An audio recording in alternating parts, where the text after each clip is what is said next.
Hey everybody, it's Geoff again, and I wanted to kind of get into our next step after the molding process and casting process of the wax, and that is the cleanup. A very important step because if you don't clean up your piece, everything that you have left on that piece will show up in the electroplating process.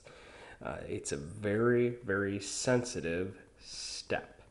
So, this is your last chance to get anything off or anything cleaned up you want to have cleaned up now before you have to take that one important step, which is going to be the electroplating to make the actual copper mold cavities. So, what we have here are our casted pieces that we did in the last video, and here is the final product that we had shown before. A very important step to this is that we want to have things as uniformed as possible.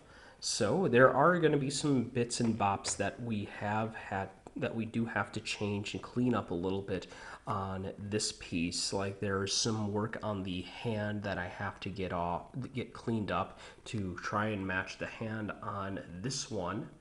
Also, any cleanup around the sides, like bits around the edges that you have to kind of clean off.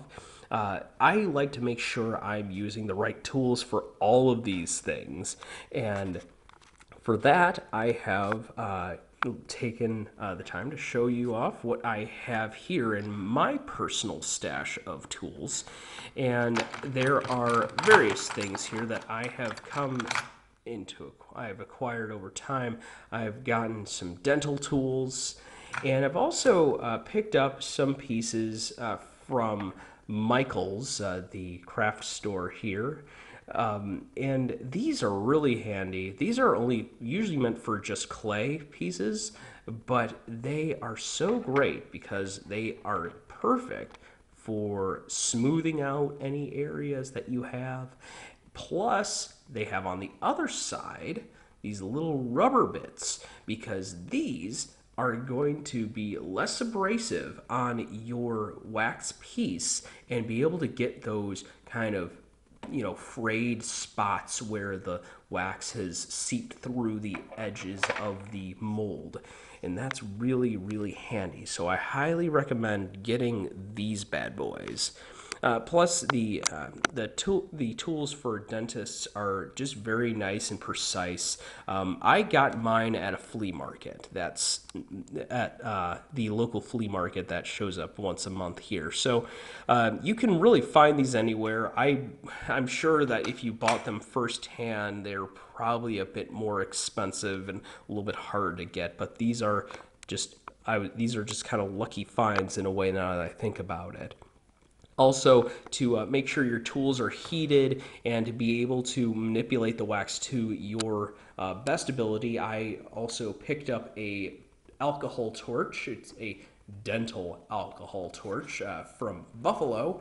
That is actually the brand and website that I picked it up off of. So that one, I would say it's not that expensive to pick up. The contents inside is denatured alcohol. I got that at any hardware store or any like big box place like Lowe's or Home Depot or anything like that. You can get that stuff anywhere, and it's very handy. It burns very well for this sort of situation. And you just go ahead and ignite it, and you have a little air spot. If you need to squeeze it, you can just make it shoot the flame, kind of in a precise beam. It's kind of very, very useful for any of those spots that you want to smooth out completely. This wax, though, I will say, is very sensitive to heat.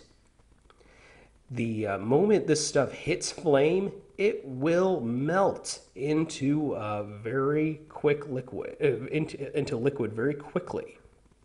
So what I did is that whenever I have any excess bits that I end up getting carved off or anything like that, I always save it. I always make sure I have that as a surplus to use for any spots I need to fill.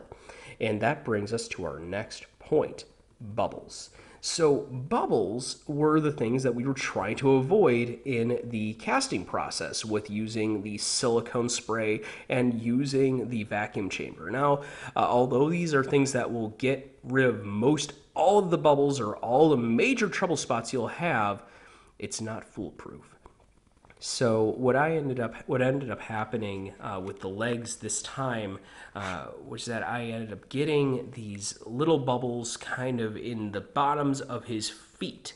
So what I ended up doing was I took our little grindy off little pieces, our excess pieces, and we melted down little bits and dropped and put little drops into the little spots that the holes were in, and it filled them quite efficiently.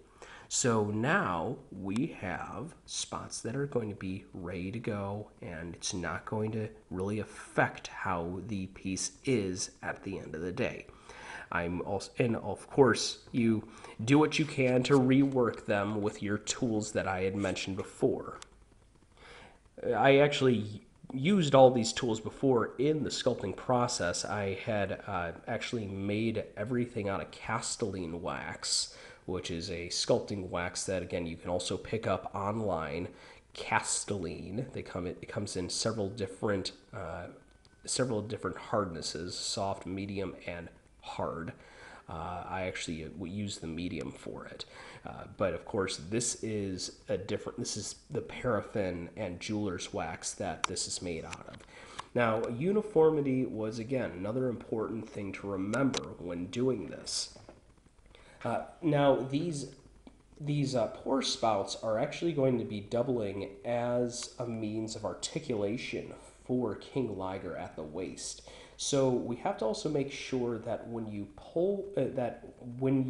have these things ready to go, you make sure that you have a good narrow funnel, like a nice smooth funnel set up. So I've already done this with the legs and with the final product version of it, but the second copy of the top half still requires it. So what I did for this was use one of these bad boys, and I call it Tom Selleck right there. I used Tom Selleck to go ahead and just carve off any excess over here, and then it turned into this. So that's kind of just the little important steps that are required for this. Now, remember that when I had cast this stuff before, there was the silicone spray that I sprayed into the cavities of the rubber mold. And yes, remember that there will still be some residue on this piece. That won't affect it, though, in the actual electroforming process, but I'm just letting you know that things might get a little bit greasy while you're working these with your hands. So I always say be careful with that and be as precise as possible. We will be talking with you about the next step later on, which will be the electroforming process once all of this is done. So remember, this is progress, and we'll talk to you later.